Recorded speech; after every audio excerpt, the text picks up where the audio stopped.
What's up, everybody? Peter Kaczynski here. Thanks for tuning in to another episode of the Forgotten Turbo. I don't even know what episode we're on because it's been so long.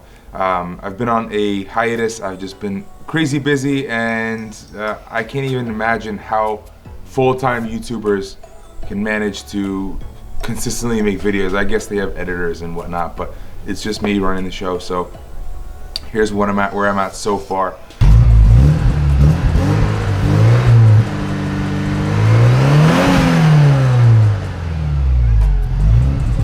So yes, the car is running. So what I had them do was change the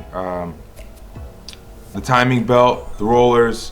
I believe they also changed, they replaced the pump that I put in, because from the tank to the pump, there's a little siphon there. There's like a little screen rather. So that screen ended up shattering, going into the pump, ruining the pump. So they put a new pump in, a new screen. They cleaned out the tank, a whole lot of gunk in there. The injectors were bad. So it's a lot of stuff that I probably could have done, but it was going to take me so long. Actually, I'm not even going to take credit. I wouldn't even want to start with the timing belt. So I'm glad I took it to the shop. They figured it out. So the car is now really filthy again. It's covered in dirt, covered in dust. So I'm going to have to give that a good cleaning again.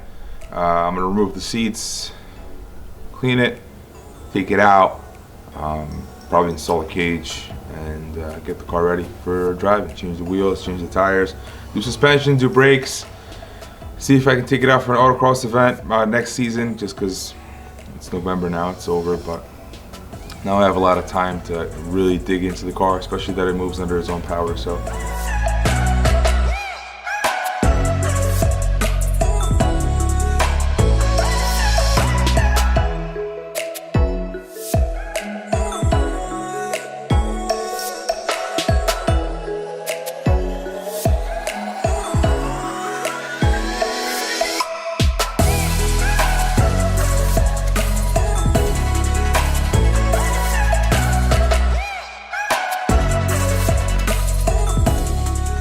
thanks for tuning in. Sorry for the long wait. You know, life happens, so appreciate it. See you guys on the next one. Kaczynski here. Thanks for tuning in to another episode. I don't even remember what episode we're on.